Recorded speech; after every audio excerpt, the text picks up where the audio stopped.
Hi, I'm Charlotte and I'm a dietitian here in Gaspe.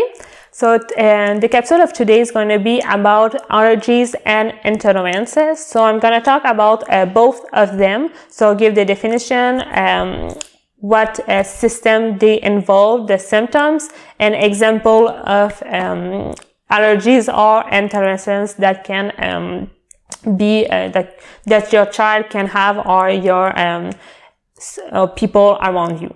So at first, allergies, it's an allergic reaction of your body. So it involves the immune system. So it's the immune system that is going to react to a certain type of food, so a proteins, that is seen as harmful. So for this one, allergies, it's the immune system that is going to be involved. So the symptoms, it can be mild symptoms such as nausea, itching. It can be hives also, and there is other symptoms that can happen. And there is severe symptoms such as shortness of breath, pallor. It can be severe diarrhea. It can be severe ills also. And confusion. So for this one also there is more severe symptoms, but it's only some example of symptoms that can happen in allergies. So allergies compared to intolerances, they can be life-threatening. So even after eating just a small amount of a certain type of food. So you don't have to eat like the whole food to have an allergic reaction. Sometimes it can just be contamination. So if someone prepare, if you go out to a restaurant and you pick something that doesn't contain the food that you are allergic to, but on the kitchen they prepare on the same maybe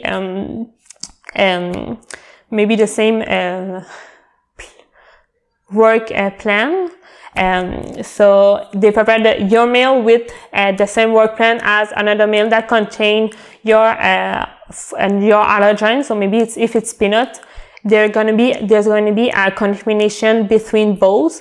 So your plate can be contaminated with peanut, and you can do an allergic reaction even if the peanut is not on your plate exactly.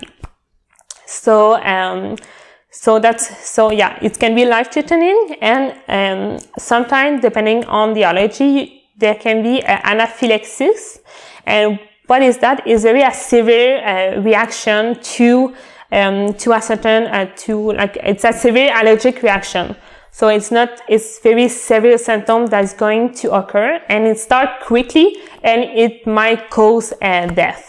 And epinephrine, so like EpiPen, can be necessary in those kind of situation. So, for example, like type of allergies, there can be a peanut, like I said, tree nuts. It can be egg, milk. It can be fish, sesame, soybeans. It can be wheat. It can be mustard. So every one that the 9 that I said, they need to, if you go to the grocery and you look at the label on a food, the manufacturer should say if it contains any of the 9 allergens that I said. So if it contains peanut, it needs to be said on the list of ingredients, or you can see it if vitamins contains and that. And then they're gonna see what allergen the product can contain. So it's an obligation for the manufacturer to say it on the label. And sometimes it's just a may contain, so it's very contamination. So it's not on the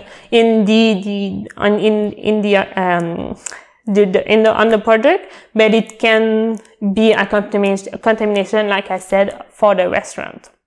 Now for intolerances. So intolerances are the inability to digest or to absorb a certain type of food. It for this one, it involved the digestive system, and for the allergics reaction, it was the allergies. It was the immune system, and intolerances is very the digestive system. So for this one, it's not life-threatening, and the symptoms are very on the gastrointestinal tract. So it can be gas, it can be abdominal cramps, it can be diarrhea. So this is the principal symptoms for intolerances. And an example of lactose intolerances is lactose intolerances. And this intolerances is not like the people that have this intolerances. It's because they lack the enzyme, so lactase, which is the enzyme to digest lactose. So since they don't have this enzyme, they cannot digest lactose, so they're gonna have symptoms like the gas or abdominal cramps, and it's going to be not comfortable, but it's not life-threatening. So really the difference between both is that allergies is very more severe. It can be life-threatening, and it involves the immune system, whereas the intolerances, it's not life-threatening, and it involves the digestive system.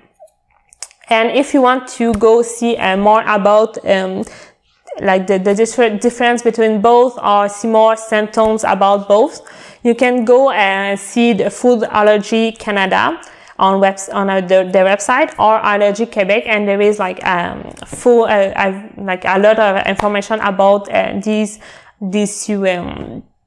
about allergies and intolerances. And also you can go to over there and go put your email address for the newsletter. So sometimes they can send to you, like if there is a certain type of food that on the label they don't say like contains maybe peanut, but it contains. So they can tell you like, oh, this batch of this product contains peanut, but it's not written on it. So at home you can look, do I have this type of food? Yes. Do I have this batch of the product? Yes. Okay, so like if I'm allergic to peanut and it doesn't say, but it has peanut, so I should not eat it, because it's like a fault of the manufacturer. So it can be helpful sometimes, because sometimes they do a mistake on the food label, or they forgot to write it. So with them you can know if there is a mistake on your product, or if you're all good.